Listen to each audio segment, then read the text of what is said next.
আবু তালেব চিনেন না? আবু তালেবকে আপনি শুধু জানেন চাচা, তার দুনিয়ার ব্যক্তিত্বের ইতিহাস আপনার কাছে নাই। যাতে দেখলে পারস্য সম্রাট দাঁড়ায় যেত, যাকে দেখলে রুমের সম্রাট সালাম দিত, এত বড় ব্যক্তিত্ব আবু তালেব। হায় হায়, হারায় যাবো আমি ওই দিকে চলে গেলে, কথা আর গুছাইতে পারবো না। ওই কবর আমাকে কাঁদাইত না। মুহাম্মদুর রাসূলুল্লাহ নিজের হাতে চাচাকে কবরে নামাইছে। আপনি জানেন এই হাতের এই ছোঁয়া কি?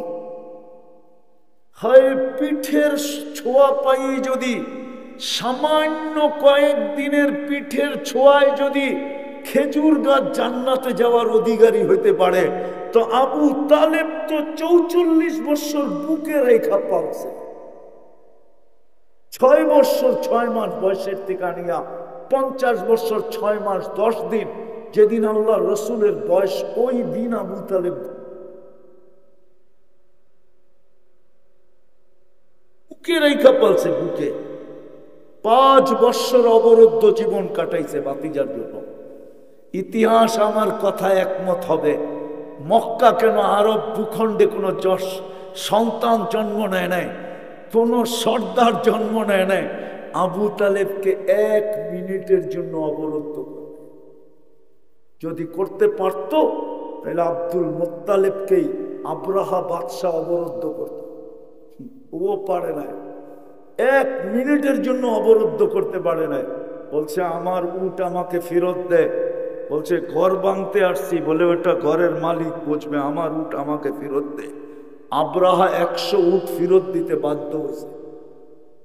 কেন? আব্রাহা জানতো যে আমি কাল লোকে পাঙ্গা নিতে চলছি, ঘরের লোকে পাঙ্গা নিতে পারবো, এটা ভাইবা ও হাঁটছিল। কিন্তু আবু তালেব, আব্দুল মুত্তালিবের লোকে পাঙ্গা নেওয়ার ক্ষমতা ওর ছিল না। পাঙ্গা বোঝেন? টাকায়া শব্দ, কিন্তু ও জানতো আবু তালেবের সাথে পারবো না। কেননা ঘরের মালিকের পরিচয় ওর কাছে ছিল না। ও ভাবছে ঘরের মালিক আর কি করবো, আমি তো হাতি নিয়ে আসছি, ঠিক না? পরিচয় ছিল না। আব্দুল মুত্তালিবের পরিচয় ওর কাছে ছিল। উট ফেরত দিছে সাথে সাথে। আয়েশা পুরা জাতিকে নিয়ে পাহাড়ের দিকে যাইতে যাইতে ঘরের দরজায় খালি হাত রাইখা বইলা গেছে, দরজায় হাত রাইখা কি বইলা গেছে। আরেকটা বললে তো উলামা মানবই না।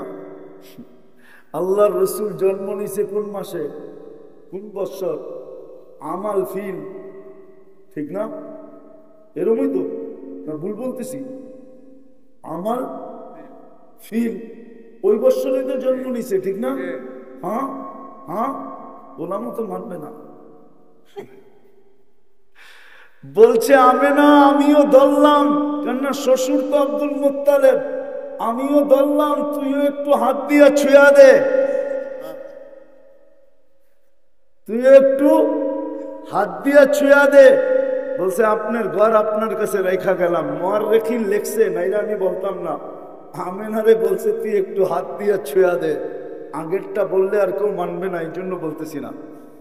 কেননা মুহাম্মদুর রাসূলুল্লাহ সাল্লাল্লাহু আলাইহি ওয়াসাল্লাম যে আমেনার পেটে আসছে, এখন তো ডাক্তারি পরীক্ষায় জানা যায় প্রেগনেন্ট হয়েছে।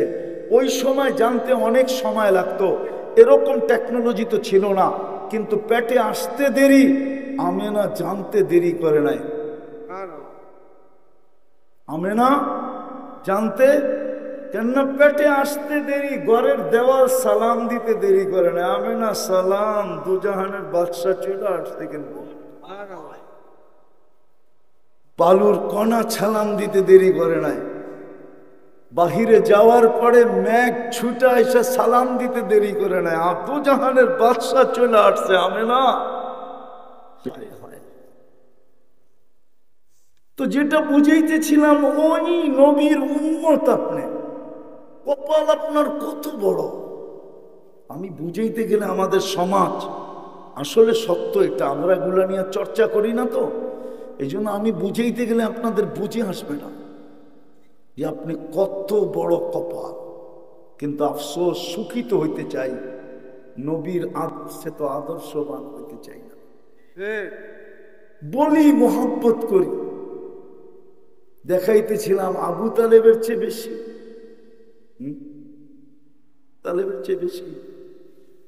যতদিন কণ্ঠনালীর থেকে রু আবু তালেবের বাহির হয়ে না গেছে, ওই মুহূর্ত পর্যন্ত আরব ভূখণ্ড মক্কা কোন ব্যক্তির সাহস হয় নাই আল্লাহর রসুলকে শারীরিকভাবে একটা চিমটি দিয়া কষ্ট দিবে। চিমটি, পাথরের একটা কণা দিয়া কষ্ট দিবে।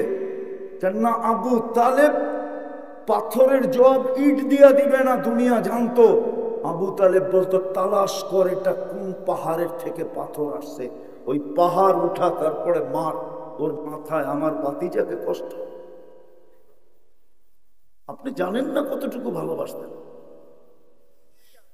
বলবেন কলেমা পড়লো না কেন? হেদায়েত তো আল্লাহর হাতে। এই জন্যই তো বেলাল বলছিল, ইয়া রাসূলুল্লাহ, ইয়া রাসূলুল্লাহ ওয়ালিল্লাহিল হামদ ইয়া রাসূলুল্লাহ। তো বলতেছে, বেলাল এই কথা কেন বললা? ইয়া রাসূলুল্লাহ, আল্লাহর প্রশংসা আদায় করতেছি। হেদায়েত যদি আপনার হাতে থাকতো তাহলে আমি বেলালের সিরিয়াল মনে হয় জীবনেও আসতো না। আপনি তো বনু হাশিমকে হেদায়েত দিতেন, তারপরে কুরাইশকে, তারপরে মক্কাবাসী, তারপরে আরব ভূখণ্ড। আমি বেলাল কই সেই ইথিওপিয়া, আমার সিরিয়াল জীবনে আসতো না। প্রশংসা আল্লাহর, যিনি আমারে 7 নম্বরে হেদায়েত দিয়েছেন। এই জন্য খুশিতে বলতেছি, আল্লাহ তোমার প্রশংসা। আল্লাহর বুঝানো ছিল যে শুধু ভালোবাসা কাজে আসবে না। রাগ হয় না, পায়ে হাত রাখে। আমি এটাই বুঝাইতে চাইতেছি, এত বড় কপালের অধিকারী করতে চাইল, আপনি নবীর আদর্শ কতটুকু মানেন, কতটুকু নবীর আদর্শ মানেন। ওই রসুল যে আপনার জন্য 23 বছরে একবারও চোখের পানি থামে নাই। আমি বুঝাইতে পারতেছি না আপনাদেরকে, 23 বছরে একবারও চোখের পানি থামে নাই। কিতাবে আছে আম্মা জান রুম আর পারস্যের সমস্ত বড় বড় উপস্থাপনা কামরায় বসে দেখতেছিলেন, ছিলেন। তো একটু পরে যখন শুয়া পড়ছেন, দৌড়ায় কোলে নিছেন। কোলে নিতে দেরি, ঘরের ছাদ ফাটতে দেরি হয় নাই। আর কুয়াশা ভিতরে ঢুকতে শুরু করছে। ঢুকতে ঢুকতে ঢুকতে, আরবিতে এটাকে গমাম বলে, গমাম। ঢুকতে ঢুকতে পুরা ঘর যখন আচ্ছন্ন হয়ে গেছে, উপর থেকে আওয়াজ আসছে, গাইয়িবু হাদা তিফল, তাড়াতাড়ি এই বাচ্চাকে গায়েব করো। তুফু মাশারিকাল আরদি ওয়া মাগারিবাহা, সমগ্র জগৎ ঘুরায় নিয়ে আসো। কেন? হাত্তা ইয়ালামাল খালকা বিইসমিহি ওয়া নাতিহি ওয়া সূরাতিহি, সমগ্র সৃষ্টি আর জগৎ যেন আমার বন্ধুকে চেহারায় নামে গুনেছি। পর মুহূর্তে যেন কেউ না বলতে পারে যে আমি চিনি না। এই কথা যেন না বলতে পারে যে ভুলে ব্যবহার ভুল হয়ে গেছে। তারপরে আওয়াজ আসছে, আরিদু আলাইহি কুল্লা রুহানি। মাত্র কয়েক মিনিট আগের বাচ্চা বলছে, রুহানি জগতের সব এই সিনায় বড়। মিনাল জিন্নি ওয়াল ইনসি ওয়াল মালাইকাতি ওয়াল ওয়াহশি ওয়াত তায়র, জিন, ইনসান, ফেরেশতা, চতুষ্পদ প্রাণী, এমনকি পাখির ভালো গুণটা পর্যন্ত ঢুকাও। যত ভালো গুণ আছে সব ঢুকাও। তারপরে বলছে 20 নবীর 20টা গুণ দাও। আতুহু খুলুকা আদম, তর্জমা করবো না কিন্তু। আতুহু খুলুকা আদম, মারিফাতা শীশ, সুজাতা নূহ, খুল্লাতা ইব্রাহিম, লিসানা ইসমাঈল, রিদা ইসহাক, ফাসাহাতা সালেহ, হিকমাতা লূত, বুশরা ইয়াকুব, জামালা ইউসুফ, সবরা আইয়ুব, তাআতা ইউনুস, জিহাদা ইউসা, সৌতা দাউদ, হুব্বা দানিয়াল, ওয়াকারা ইলিয়াস, জুহুদা ঈসা, কুওয়াতা মুসা, হাইবাতা সুলাইমান ওয়া ইলমাল খিজির। 20টা গুণ ঢুকাও। তো ফেরেশতারা আওয়াজ দিছে, নবী তো 1.25 লক্ষ, মাত্র তো 20 জনের নাম বললেন। তো উপর থেকে জবাব আসছে, অগবিদুহু ফি জামি আখলাকিন নবিয়্যিন, সমস্ত নবীদের আখলাকের ভিতরে এই বাচ্চাকে ডুবায়া দাও। তো দানিয়াল আলাইহিস সালামের ভালোবাসা দিছিলেন, ওই আপনার কপাল কত বড় এটা দেখাইতেছিলাম। দানিয়াল আলাইহিস সালাম আল্লাহর কাছে দোয়া করছিলেন, আল্লাহ যা প্রশংসা দেখতেছি উম্মতে মুহাম্মাদির, উম্মত হইতে চাইলে তো হওয়া যাবে না, কেননা ওরা আসবে অনেক পরে, আমি চলে আসছি আগে। তো আমি একটা দোয়া করি আপনার কাছে, সেটা হলো আমার মৃত্যুর পরে যেন আমাকে সুরক্ষিত রাখা হয়। উম্মতে মুহাম্মদি আসার পরে এদের হাতের মাধ্যমে যেন আমাকে কাফন দাফন করা। বলেন, যেই নবী আপনার হাতে কাফন দাফন চায়, আপনার ভাগ্যটা কত বড়। পারেন না, তুলনাও করতে পারেন না আপনার কপালটা কত বড়। নবী চাইতেছে, নবী। আরেকটা বড় শোনামো, মুসা আলাইহিস সালাম তো ফাতারাত আত-তাওরাত, তাওরাত কিতাবকে সরায়া দিয়া বলছে আল্লাহ উম্মত বানায়া দেন। কেননা কোরআনও বলে মাসালুহুম ফিত তাওরাত, মুসা আলাইহিস সালাম বলতেছে তাওরাত উল্টাইলি খালি উম্মতে মুহাম্মদির গান, খালি এদের আলোচনা, আমার নবী হওয়া দরকার নাই, উম্মতি বানায় দেন। তা আল্লাহ বলে অনেক আগে চলে আসছো, এটা সম্ভব না। আগেরটা শুনাইলাম না, ওলামারা মানবে না। আগেরটা যদি শুনাই তো মানতে চাইব না। এবার ভাবেন আপনার কপাল কত বড়। আরো দুই একটা দেখাই। আদম আলাইহিস সালাম বলতেছিলেন যে উম্মতে মুহাম্মদির সাথে আমার চেয়ে কোটি গুণ বেশি ভালোবাসা আল্লাহর। বলছে প্রমাণ, তা আমার চেয়ে বেশি ভালোবাসা যদি না হইতো, আমি একটা ভুল করতে দেরি, কিয়ামতের সকাল পর্যন্ত প্রত্যেক মানুষকে জানায়া দিতে দেরি করেন নাই, টোল পিটায় জানায়া দিছে। জিজ্ঞাসা করেন কোরআনে আছে না নাই? কিন্তু উম্মতে মুহাম্মদী সারাদিন গুনাহ করবে, আল্লাহ কাউকে জানতে দিবে না।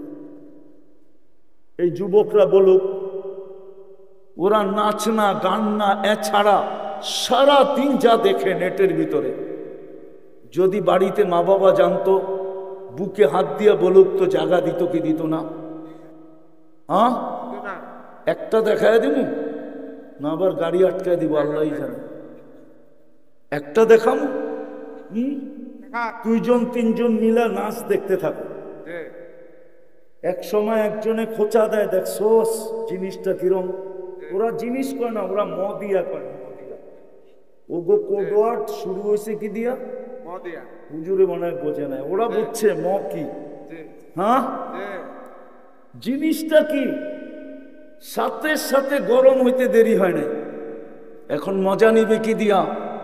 মোবাইলে তো হাত ঢোকে না, কোথায় নাচে এটাও তো জানে না, তো মোবাইলে টাচ করে চুমা দেয়।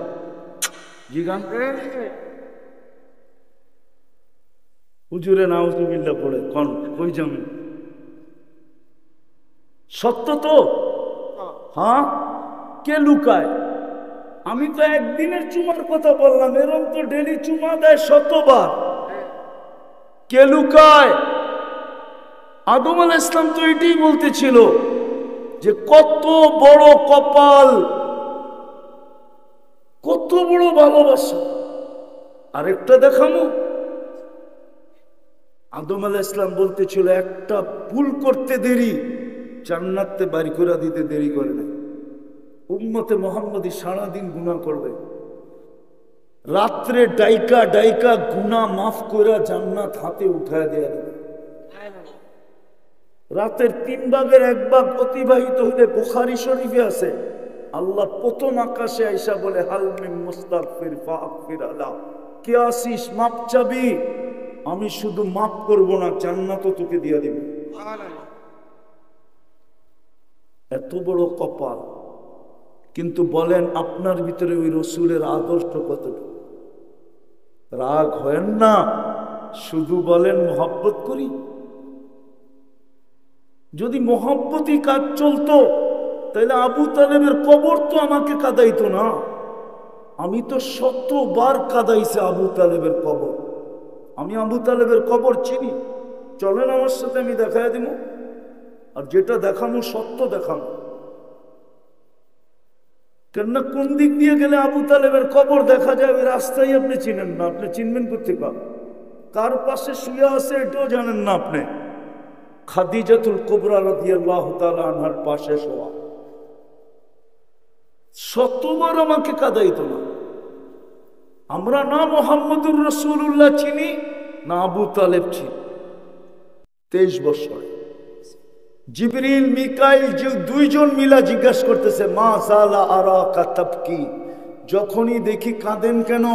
বসে উম্মতের জন্য চোখের পানি থামে, দেখি আপনাদের দিলে লাগে কিনা। যিনি দুনিয়ার থেকে যাওয়ার সময় চোখে পানি। জিবরিল আলাইহিস সালাম জিজ্ঞাসা করছে, এখন কাঁদেন কেন? বসে ফামান বিবাদিলি উম্মতি, আমার পরে উম্মতকে দেখাকে রাখবে।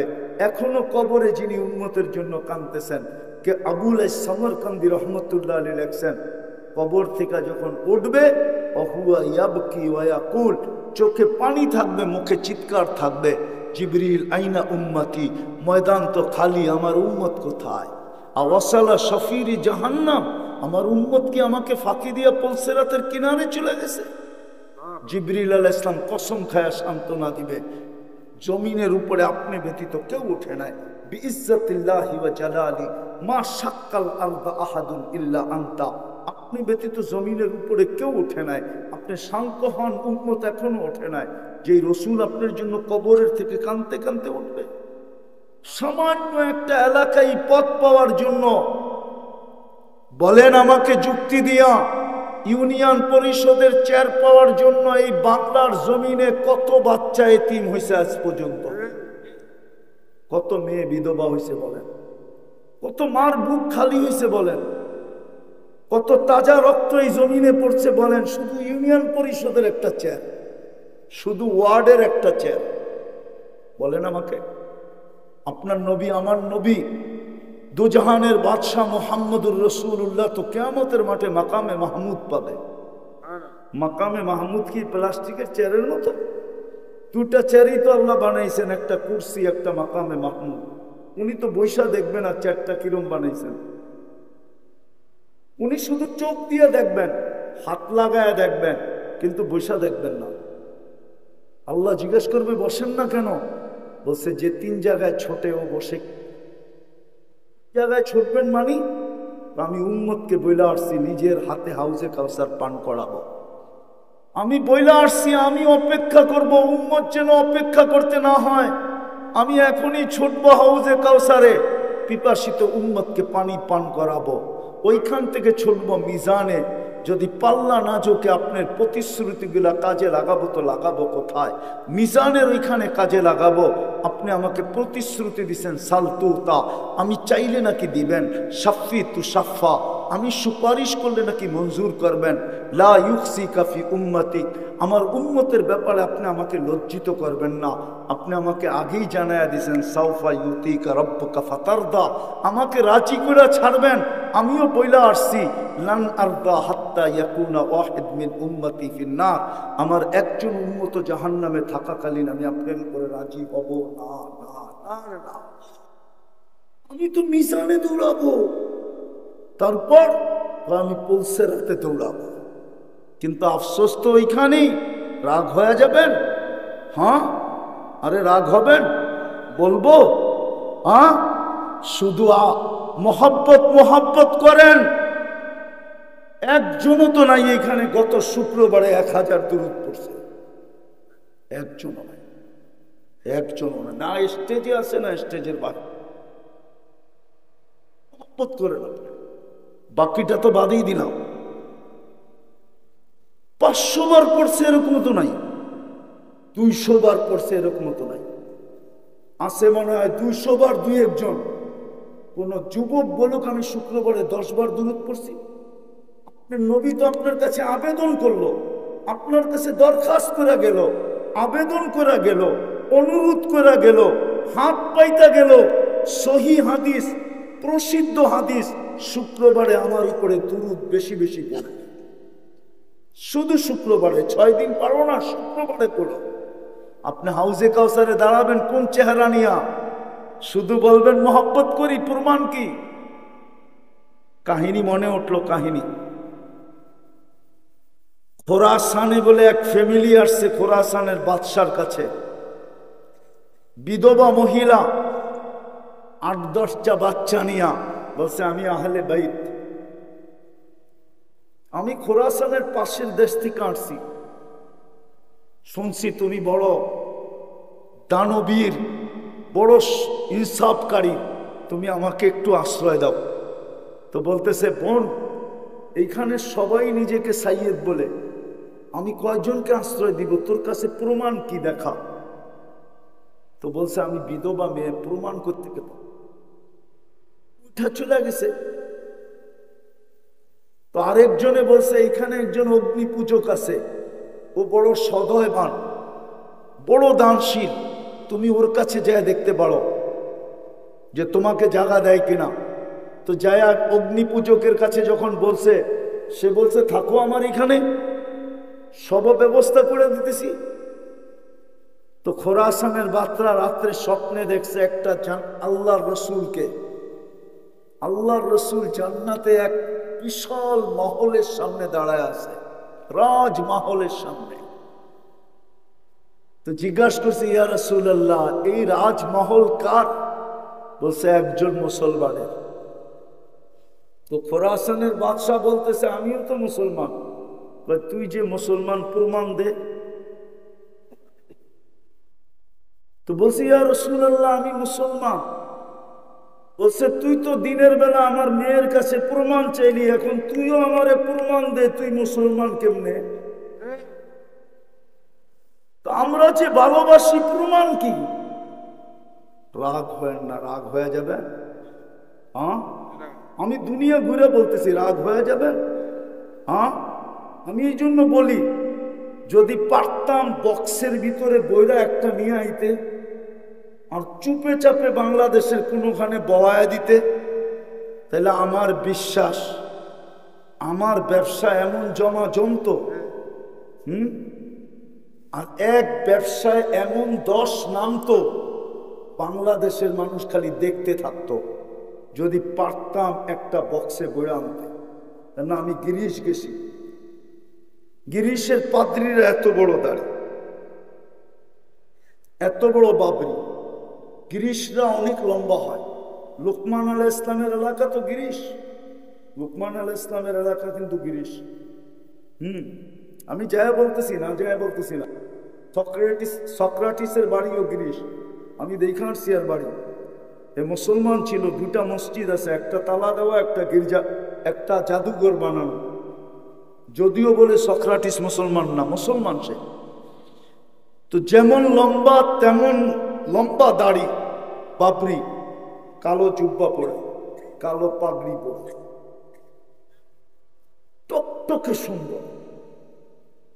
আপনাদেরকে আমি ছবি দেখাইতে পারি, আপনার মন গইলা যাবে, আপনি বলবেন নূর আর নূর। কিন্তু খ্রিস্টান, পাদ্রী। আমি প্রথম গেছি 2008-এ, আর প্রথম ইজতেমা হইতেছিল এখানে। অলিম্পিক শুরু হয়েছে 2004-এ, আর প্রথম অলিম্পিক হয়েছে গ্রিসে। ওই স্টুডিয়ামে আমাদের ইজতেমা ছিল, স্টুডিয়াম ভাড়া করা। আমি বড় কাছের থেকে ওদেরকে দেখছি।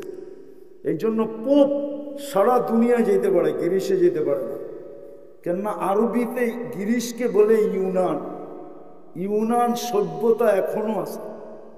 আর গ্রিসের পাদ্রীরা বলে যে দুনিয়ার অরাজকতার মূল হইল পোপ, এই জন্য পোপ গ্রিসে নিষিদ্ধ। আজ পর্যন্ত কেউ দেখাইতে পারবে না যে পোপ গ্রিসে গেছে, তার গ্রিসে ঢুকা নিষিদ্ধ। তো বলতেছিলাম মেরে দোস্ত, শুধু ভালোবাসা, শুধু ভালোবাসা। আপনি প্রমাণ দিবেন কি দিয়া? আদর্শ ছাড়া। তো যেটা বুঝাইতেছিলাম, মুসলমান ছাপ নাই, কোরআন দিল চুমা নাই। কপাল খুলা দিলেন নবীর উম্মত বানায়া, তারপরেও নবীর আদর্শ নাই। তা আপনি সুখে থাকেন কি করে? আপনি মাথায় পিস্তল নিয়ে গুলি করবেন না তো কে করবে? আপনি রশি দিয়া গড়ে জ্বলবেন না তো কে জ্বলবে? আপনার দেশে হিরোইন বিক্রি হবে না তো কোন দেশে বিক্রি হবে? আপনার দেশের যুবকরা বাবা খাবে না তো কোন দেশের যুবকরা বাবা খাবে? আপনার দেশে ডাল খাবে না তো খাবে কি? আপনি আমাকে বুঝান। পেরেশান দেখি তো আত্মহত্যা করে, ঠিক না? পেরেশান দেখি তো বাবার মুরিদ হয়, ঠিক না? বাবার মুরিদ বোঝেন? ইয়া বাহা ইয়া বাহা। নাইলে আপনার সমাজের যুবকরা ডাল খাবে কেন? নবীর আদর্শ থাকলে তো ডাইলের দরকার হয় না। নবীর আদর্শ থাকলে তো ইয়া বাহার দরকার হয় না। নবীর আদর্শ থাকলে তো কিছুরই দরকার হয় না। নবীর আদর্শ থাকলে ঘরে আসবাবেরও দরকার হয় না।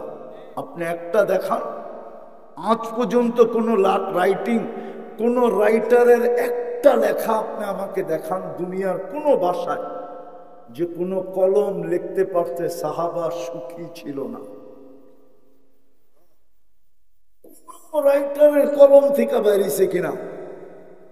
হ্যাঁ, ওরা বলবে অশিক্ষিত ছিল মানি, ক্ষুধার্ত ছিল মানি, কাপড় ছিল না মানি, জুতা ছিল না মানি, ঘর ছিল না মানি, দারিদ্র থেকে দারিদ্রতম ছিল মানি, কিন্তু অসুখী ছিল কেউ লিখতে পারবে না।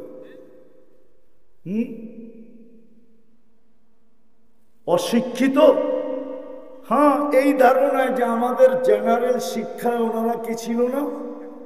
শিক্ষিত। জেনারেলের অর্থ কি? কি আপনি আবার গৌরব করেন কি কইরা? পিএইচডি কইরা। ওটাও তো জেনারেল, ঠিক না? হ্যাঁ, সাহাবা জেনারেল সাধারণ শিক্ষায় শিক্ষিত হবে কেন? ওনারা অসাধারণ শিক্ষায় শিক্ষিত ছিল। হৃদয় অগ্নিগিরিকে ইশারায় আবদ্ধ করতে পারত, টোকা দিয়া ভূমিকম্প দূরভূত করতে পারত, টাইকা ম্যাগের থেকে বৃষ্টি নামাইতে পারত, পুরান চাক্কিকে ঘুরায়া আঁকা বাহির করতে পারত, যেখানে পানি উঠান না ওইখান থেকে পানি উঠাইতে পারত, ইশারা দিয়া ম্যাগ সূর্যকে থামাইতে পারত, সমুদ্রের উপরে ঘোড়া চালাইতে পারত, সিংহকে ডাইকা কানে ধরে থাপ্পড় মারতে পারত, সিংহকে ডাইকা উম্মে হারাম বলতো। আমাকে লোকালয়ে পৌঁছায় দে, কয় পেটে ওঠেন উম্মে। আমি চোখে দেখে আসছি এগুলা, যেটা বলছি এগুলো সব আমার চোখে দেখা। ওই জায়গা আমি দেখে আসছি, না দেখলে এতটুকু আমার ভিতরে আঘাত করতো না। সিংহের পেটে ছিল লোকালয়ে যেতেছে, ওই জায়গা আমি দেখে আসছি। যেই জঙ্গলে উনি সিংহকে ডাইকা লোকালয়ে গেছেন, টিউনেশিয়ার ওই জঙ্গল আমি দেখে আসছি। ওনারা অসাধারণ বিদ্যায় বিদ্বান ছিলেন। আপনি বলবেন তাইলে দুনিয়াটাকে উন্নত করে দিয়া গেল না কেন? ওনারা জানতেন 3 দিনের জীবন, এটাকে সাজাইলি কি লাভ। এই জন্য তো আমি বলি, আমি চিনি সিলেটে এক বাড়ি 450 কোটি টাকা দিয়ে বান,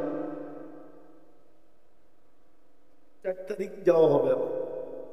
চিনি বিক্রমপুরে সুন্দর সুন্দর বাড়ি, ঠিক না? তো গুলশানের বাড়ির ভিতরে কোনো বাড়ির